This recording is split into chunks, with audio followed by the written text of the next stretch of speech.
So hi everyone. I know the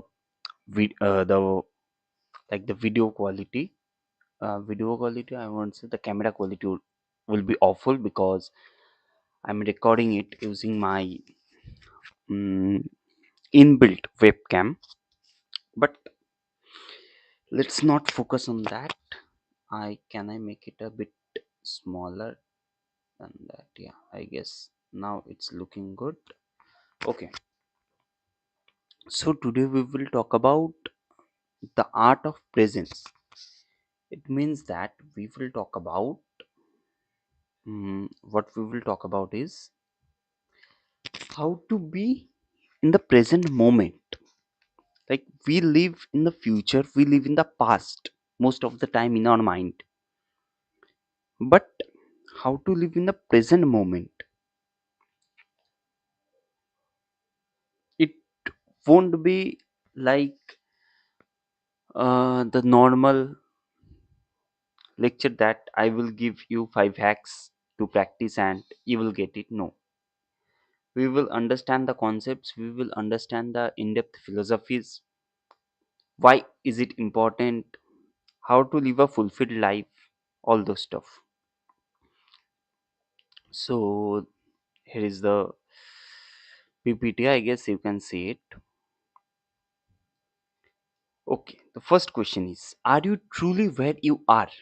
Means, suppose sometimes we we are in the office, but we think of our home, we think of the other tasks that are pending, like giving your light bills, uh, having a good monitor, having a good gaming PC, other stuff like that. Or if you are in a trip, just just before your examination, is it recording? Otherwise, it would be very bad.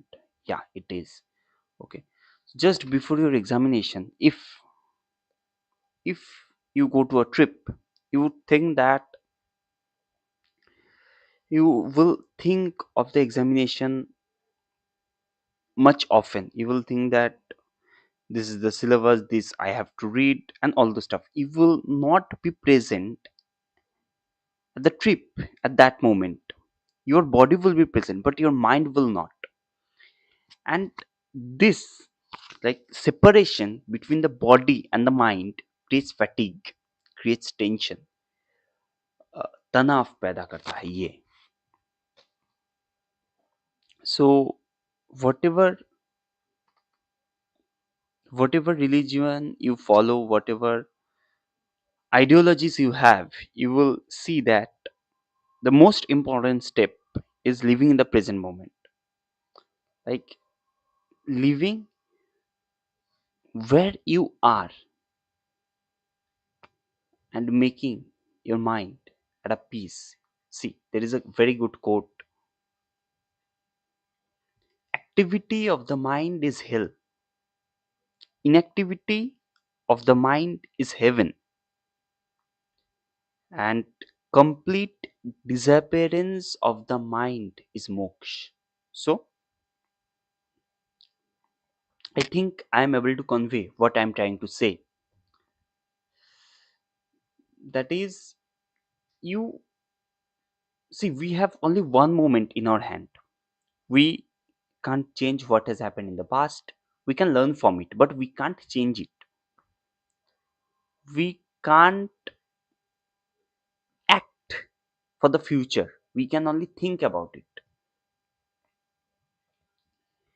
And if I talk about past, present, future, for me, and this is a reality, that time is a stubborn illusion. Time is a illusion. We only have made it. See, according to speed, time changes. If you talk about uh, the different dimensions, time changes. If you go more into physics, you will see that time is an illusion, and you have to understand that. And when you will understand that you are in a simulation game, you are just a character in a simulation game. You will not give much effort to anything. You will just be peaceful, you will just be calm and live in this moment, because whatever you do or whatever you not do, it's worthless at the last. Because in a video game, for example in GTA Vice City, how much amount you have, whatever amount you have, it doesn't have any impact in the real world. You can't go to the store and use that money to buy something or to have something, right? So this thing you have to understand, this is we're in a simulation game. And when you will understand we are in someone else's game, you will understand that nothing is important. So so what is the benefit of thinking of the future or talking of the past? You don't know about the future, what is coming to you, and this is life. You don't, you know about the past, but you can't go to the past, and that is life. So what cause exhaustion? The difference of the mind and the body causes exhaustion, right? And see how beautifully the picture depicts it is, see this woman is looking, is in an office and he's thinking about his child, about the list or worries or what your, like, is it, I can't read it, I guess there are different stuff. So he's in the office but he's thinking all about all those stuff, and this will lead to a zero sum game. You will not be benefited at that work and this work, nothing, you will not be benefited at all. You are physically present, you won't be able to do that work perfectly, and where you are mentally present, you won't be able to do that work also. So this is just a zero sum game, you will get nothing from it. And when the body does one thing and the mind does, tension and the fatigue comes, right? So this is the actually the thing which drains out our energy. Suppose here I am making this video and I now think of something else, something maybe what I will have in my dinner, or what I will have, what I will do after 2 years, or if I will think of my placements now. So this work, I won't be able to give my 100% to this thing, and I will be worried thinking of the latter part. So nothing is benefited at all. And here, like, see, all these ppts is made from one of the Osho's YouTube video. So it is telling that what is the solution. The solution is not another task. Osho says that to keep our mind uh, free, to keep, to deviate ourselves from the worries and tensions and the all the stuff that is going on in this world, we often take a mantra. We often actually keep running that mantra in the back of our mind. It can be anything what your guru gives you. So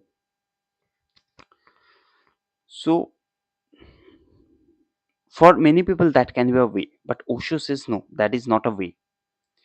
It is like, see, I will give a very good example. It is like you are worried about something, and keeps you kept on adding another thing which you should worry about. So that worry diminishes a little bit, but another worry comes in between. So this is not a solution to the problem, it is adding another problem with the existing problem so that the existing problem looks smaller to you. So constantly running that mantra in the back of your mind will never be a solution. You have to be aware of this present moment. Whatever you are doing completely immersed. You are completely immersed in that thing. Nothing can distract you from these tasks. And suppose, so this thing won't work. The uh, keeping a mantra with you and doing your work. This thing won't work. It's like playing a music in the background while studying. Okay. So this thing won't work.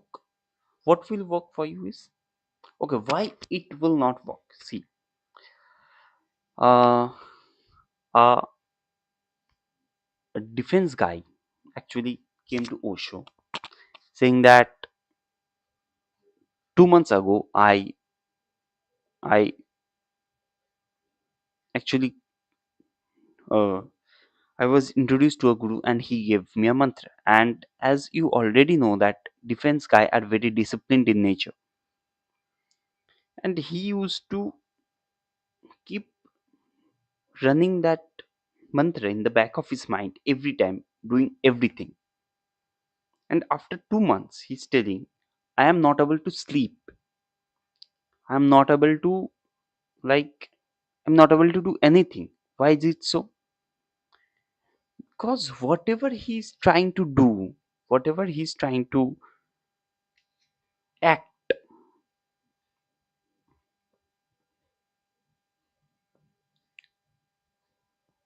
whatever he's trying to do, he thinks like the mantra is keep going in the back of his mind and he is not able to do that. Suppose in his job, the captain calls him and he is unable to respond because that thing is going in his head. And suppose he's driving a car and won't he sometimes don't listen to the honking of other cars just because that thing goes into head.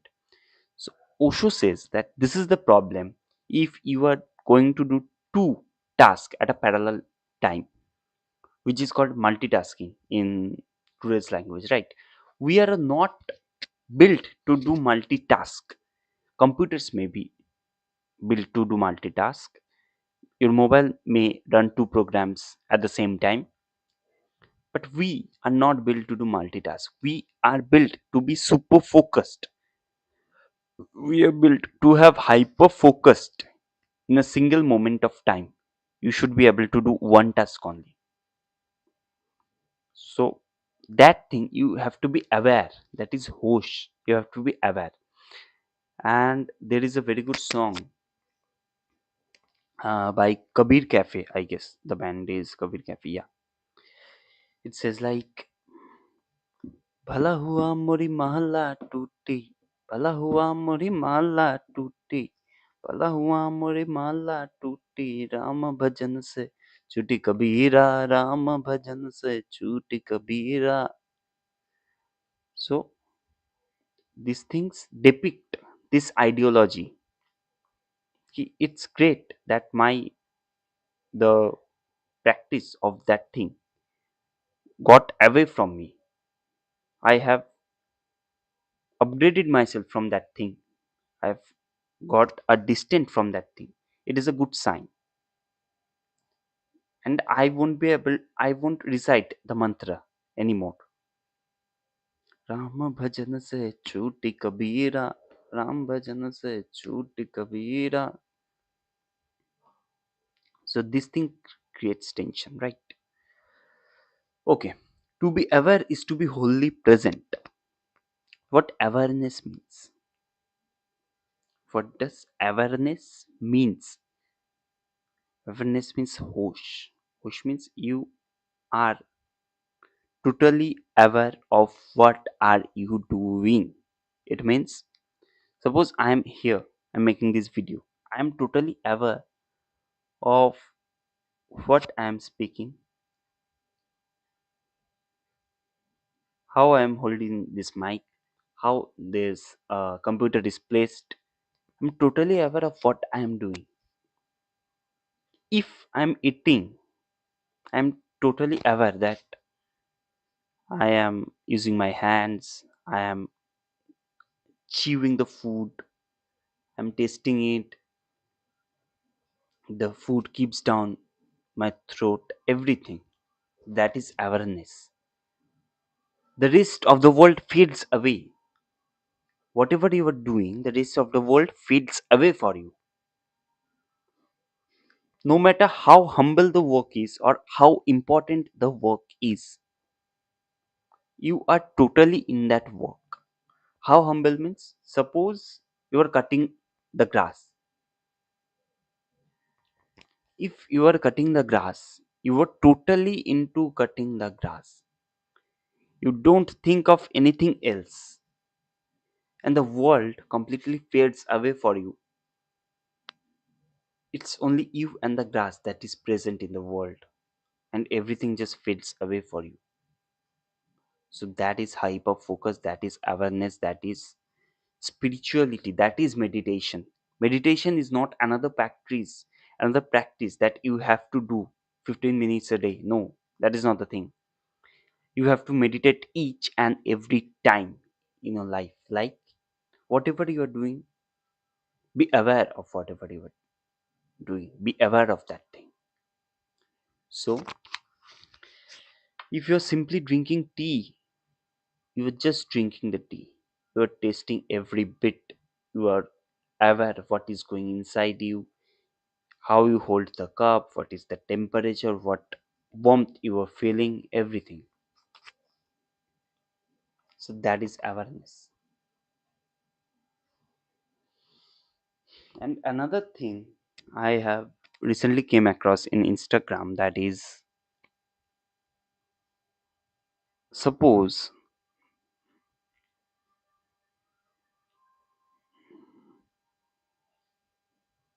like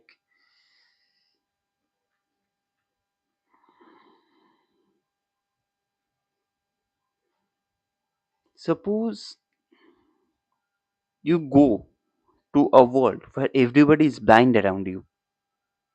You just reach there and everybody is blind around you. And you are the only one who can see the world around you. So when you go there, you are the only one distinct from the whole world.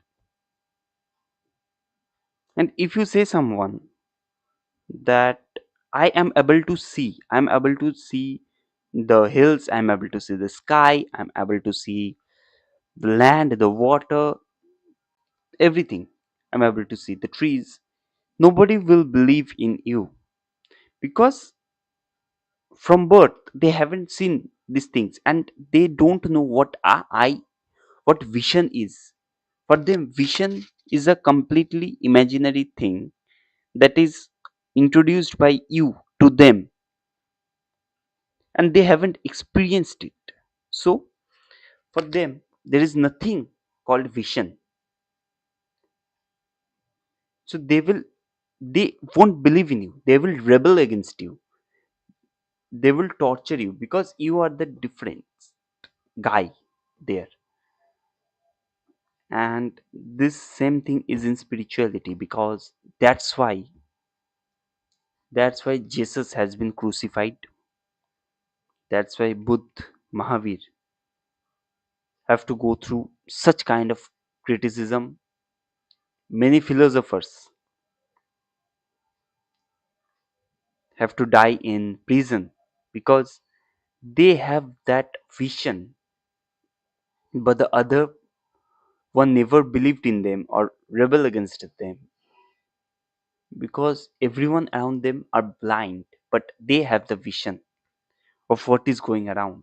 Everything in this world is just a dream, is just a simulation game, and they have got this, but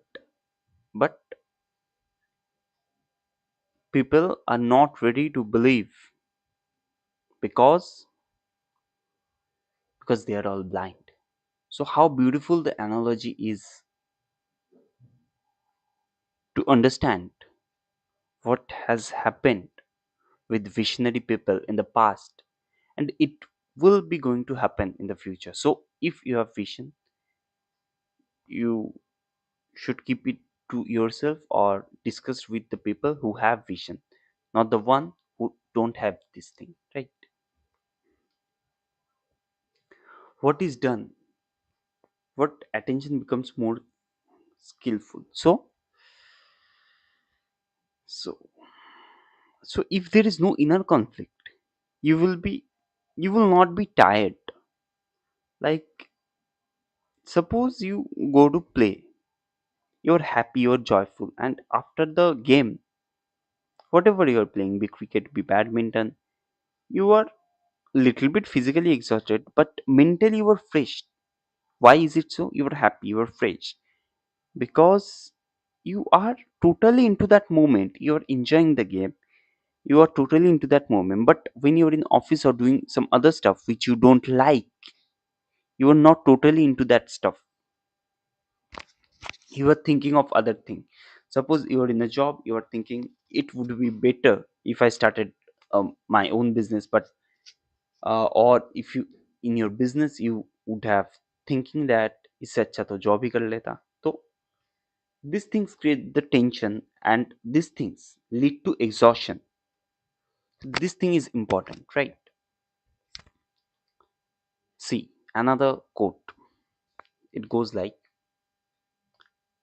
the master in the art of living draws no distinction between his work and his play. His desire and his responsibility. And it has two three more lines, but the gist is, consider everything as a game, because it is a game. It is a theater that we all have to attend for a very short period of time until death. And what is death? Death happens only when you exist. Maybe you don't exist in this world. Before death, this question comes, that do you exist in this world or not? If the world is a complete simulation, then how can you exist? You exist in simulation, you don't exist in reality. And to die, you have to exist in reality. So, according to that logic, there is no death. And so, there is no life, there is no birth. And if there is no death, there is no birth, what is the meaning of all those things? It We will cover that topic in some other day, about free will, about all the other stuff. So, you have to transform your work into a source of energy, not a drain.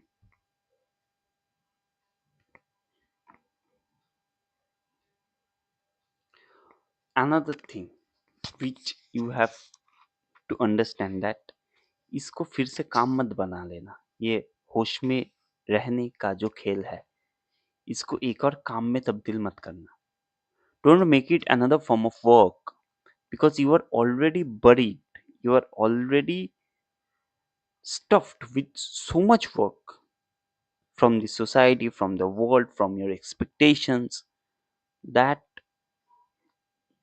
please don't make it another kind of work, because that would create load, that would create pressure to you. Just whenever you are reminded of, you have to be in you have to be in this moment, you have to be aware, होश में रहना है. जब भी तुम्हें ये याद आ जाए, तो इसे प्रैक्टिस कर लो. That's simple. That's how simple it is. And don't be sad when you are unable to practice it, because at the start, it will be difficult for you. It will be difficult for you to remember that I have to be aware. I have to be I have to develop that awareness, whatever is going on. I have to be at that moment because you haven't practiced this thing from your birth. और जब तुम किसी चीज को शुरू करोगे उतना आसान नहीं होगा. So I would recommend you, and you will think that मैं कभी बुद्ध या महावीर बन नहीं पाऊंगा. तो तुम्हें ये याद रहना चाहिए कि बुद्ध और महावीर जब शुरू किए थे तो उन्हें भी तकलीफें होता था. They also face the same difficulty as you, and Buddha or Mahavir is the last stage of the journey that you have just started. So you have to see. There is a great analogy for this, and just yeah, see. When a child just starts to walk, when a child just learns how to walk, what he does is, what he or she, suppose you are a child and you don't know how to walk, you know how to crawl, right?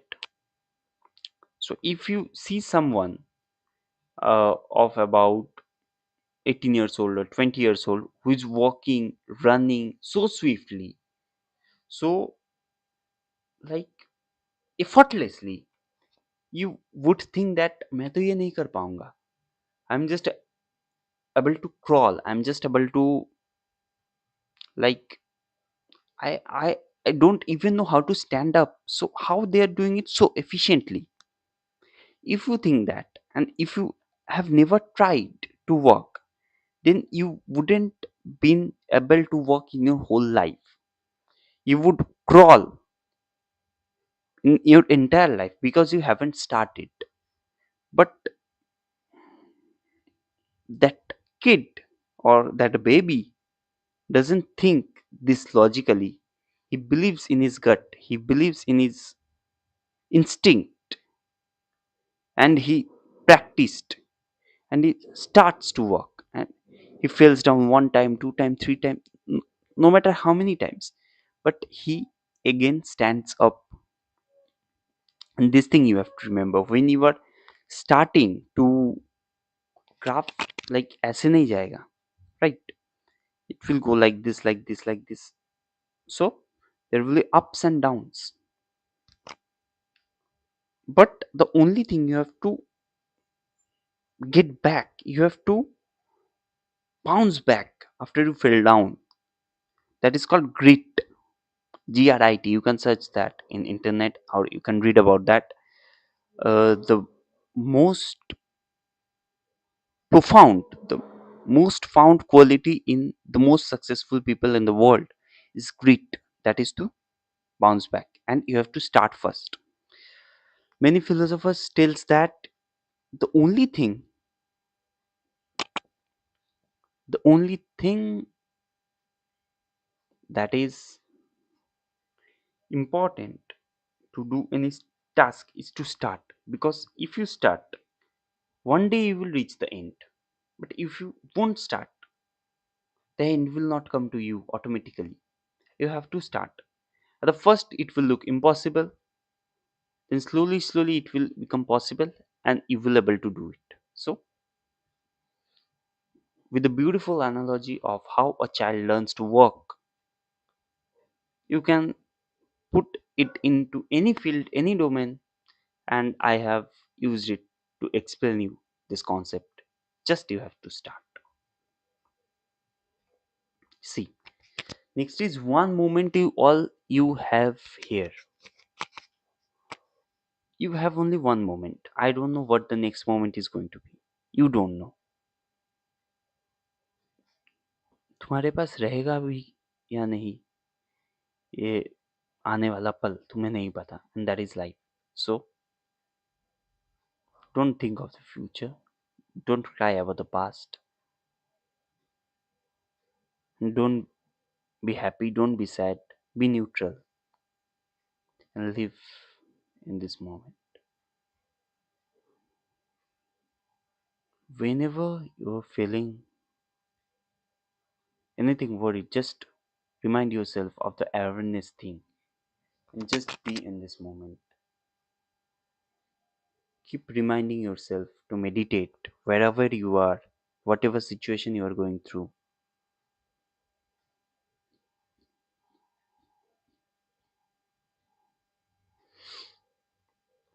Because hell and heaven is not some different thing in some different place, it's within you.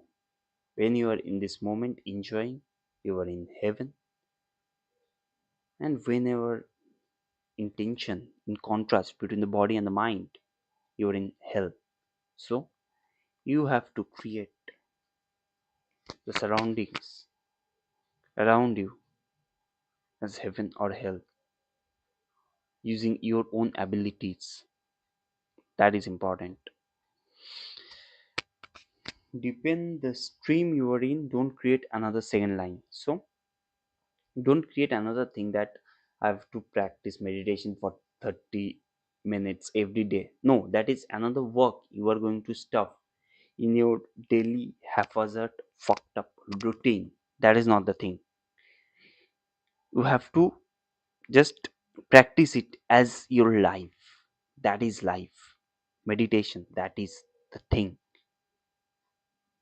Don't look at it as another work. No, that is not the thing. So it does not add a new mental activity. It uses what is already happening. When walking itself becomes your meditation. When eating becomes your meditation, right? Whatever you are doing, that thing becomes your meditation. Whatever you are doing, don't think of the society. Don't think of the people. They're already dead. They don't think of you. So you better don't think of them. Be joyful, be aware, live the precious gift that has been given to you.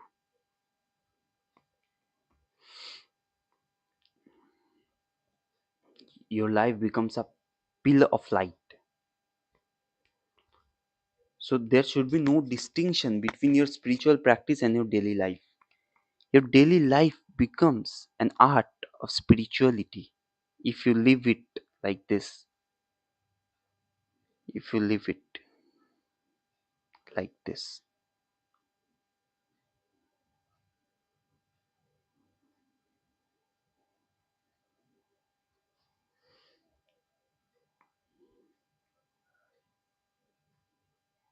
So everything in a nutshell is this: recognize the division. Your fatigue comes from the gap between you and the body's action. Okay. Integrate, don't add. Integrate this in your daily life. Don't add it as another task. Practice with patience. Another quote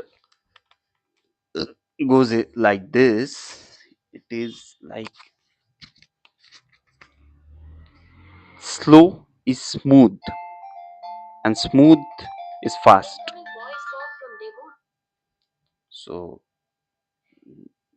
So this is that which is significant in life is achieved through patience, ease, and effortless effort. Your effort should be effortless. Like you have must have listened to peop, like people saying that acting is effortless. So he's not putting any effort. He is just flowing with the river that life takes you. He's just flowing with that ease. You are not trying anything from yourself. You are just flowing with the river. तुम हाथ पैर नहीं मार रहे हो, तुम just तैर रहे हो, right? So that's it for today. I hope I can practice it well. Practice तो नहीं करना है, just जीना है. That's it. And at last, be a Shakshi means conscious observer. You are just an conscious observer. According to Ashtavakra Gita, you are not the doer, you are not the one who is doing the action, you are just an observer for this world.